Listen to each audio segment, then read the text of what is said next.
Hello guys and welcome to my new video, and today we'll be looking at the class balance for the new raid battle of Dazar'alor that's going to be coming into the mythic phase today, and there's a lot of changes.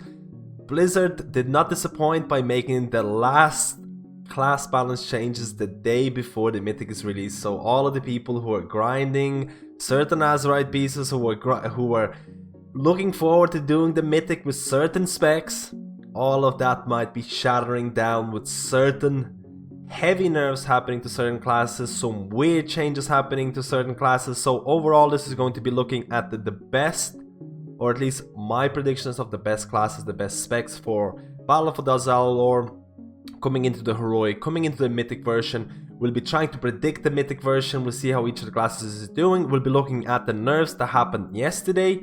And this is a discussion video, so I'm really looking forward to your feedback, in terms of the nerfs that happen. So overall, let's go and look at some of the charts.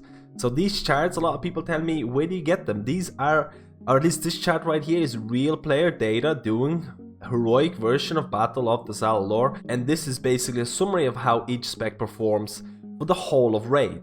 So you'll notice here that Shadow Priest is doing really well, basically for the whole of raid. All of the bosses fit them really well, and it's not only Shadow Priest. I'm going to be making a sweeping assumption here, saying that, hey, if you're a dot class, if you're a multi-dotter, you're going to be doing really well in this raid. This raid, if not all of the bosses, I'm trying to think of bosses that don't actually have ads or multiple ads appearing at some point or persisting throughout the whole boss encounter. So if there are ads, there is a reason to multi-dot them. So if you're playing a Shadow Priest, a Warlock, or a Balanced Druid, then you're kinda in heaven right now, because these classes are performing extremely well.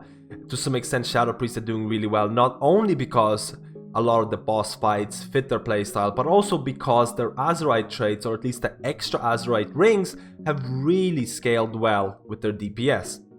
So you'll notice that everyone else, in terms of melee, Rogues, Assassination, and Outlaw are doing pretty well, and Havoc Demon Hunters are doing pretty well as well. The balance is okay-ish, but Shadow Priests are, of course, doing really well. Of course, this is the heroic perception. This is the heroic raid.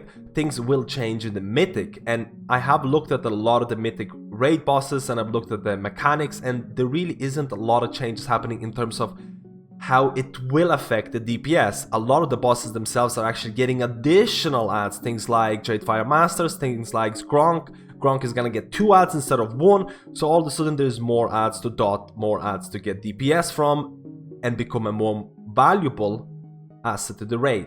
So I don't see a lot of the daughters falling in the mythic version of the raid. I see them getting actually even stronger. So let's look at some of the class changes that happened before we're gonna make a video a little too long.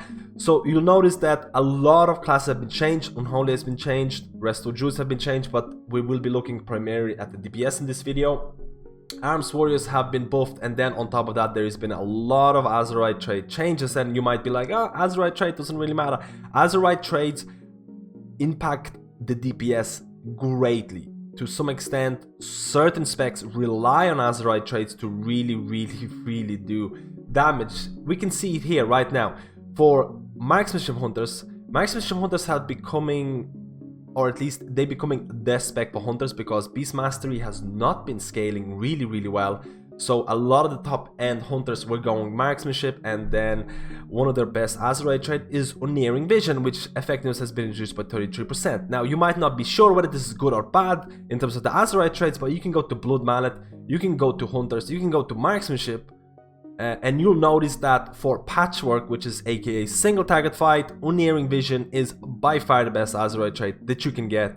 And then you can either go to the Hectic Ad Cleave, which basically will account for boss fights where there is ads and things like that. You'll notice Unerring Vision again is one of the best Azeroth traits, and what is happening to it? It's getting a nerf. So what is going to happen to Marksmanship Hunters? Marksmanship Hunters are going to fall. And Beast Mastery has been buffed a little bit, so who knows which spec is going to be the best right now. It's going to be relatively hard to decide, but you can do that for all of the Azeroth traits that happen here.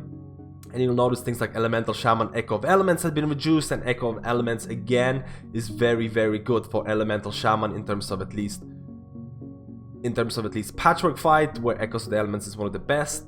So you can see that classes are getting nerfed, and you'll notice that some of the top classes are not really getting changed to some extent, that balanced roots are even getting buffed. Balanced roots have been very strong. The only change that balanced roots received, they had streaking stars.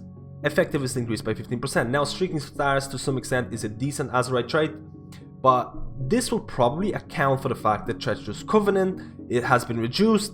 So if there were druids who are running Treacherous Covenant, they might be looking into getting streaking stars. We'll see how that's going to account for it, but overall this is a buff.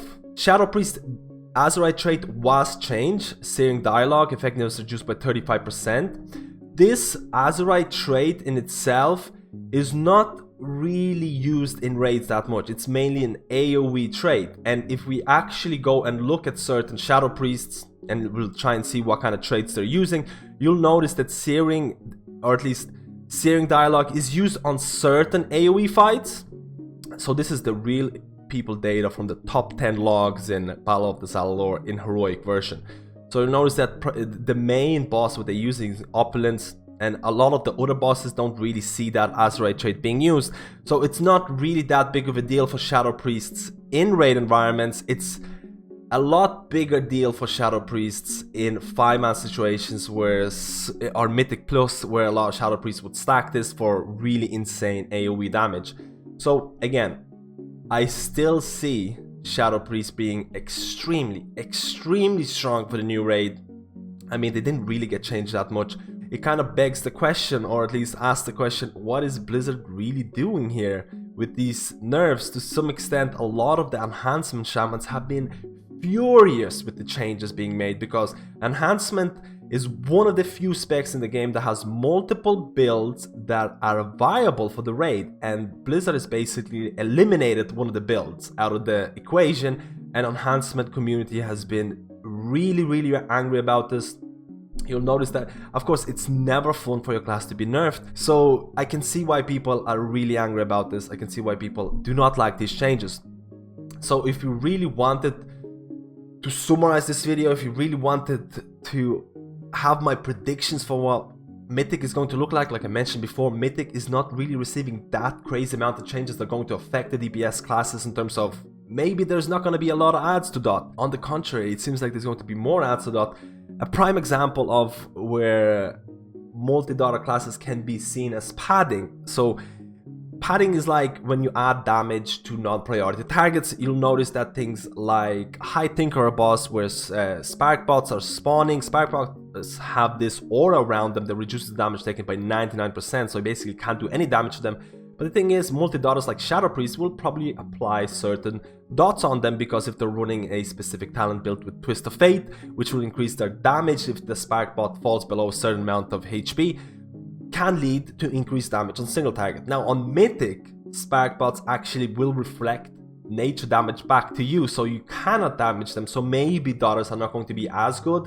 But to some extent, the whole discussion of multi-daughters padding is kind of a sensitive one. To some extent, a lot of these classes, Shadow Priests, Warlocks, will tell you, Balanced Druids will tell you that dotting up additional targets will lead to increased resource generation, will lead to proccing certain talents and things like that, which will allow them to do more damage on priority targets, aka bosses. So there is no disadvantage to multi-dotting all of these non-priority adds, getting more single target damage and dealing more damage. You're becoming a bigger asset to the raid team.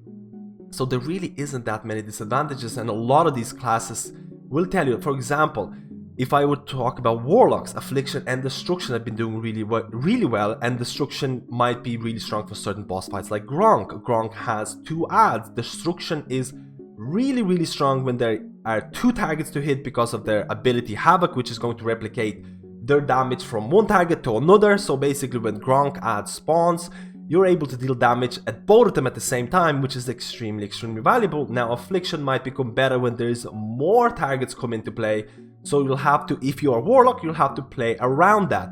But overall, the discussion between multi-daughters or padding, multi-daughters are doing extremely well. They're going to be a high valued asset to the raids. I don't see a reason of not bringing a lot of multi-daughters. I am certain that some of the top world first guilds will be stacking multi-daughter classes. Most likely Shadow Priest in my opinion, but we'll have to see. This is a prediction discussion video. I would love to hear your opinion on this. I would love to hear your opinion on the nerfs. Did your class get nerfed? Was it justified? Do you think your class is still gonna be doing well? Of course, this was a preview for Heroic and prediction for Mythic. We'll see how these predictions are gonna turn out. In my personal opinion, some of these changes are really weird. I was kind of expecting some of the nerfs happening to Shadow Priest. I was expecting some of the nerfs happening to the multi-daughter classes, because right now, if you're a top world guild, I don't see a reason for them not bringing or stacking multi-daughter classes. And we'll see how it's going to turn out. Let me know if you like the content. Please do subscribe. You're keeping the channel alive. Thank you guys, and I'll see you in my next video.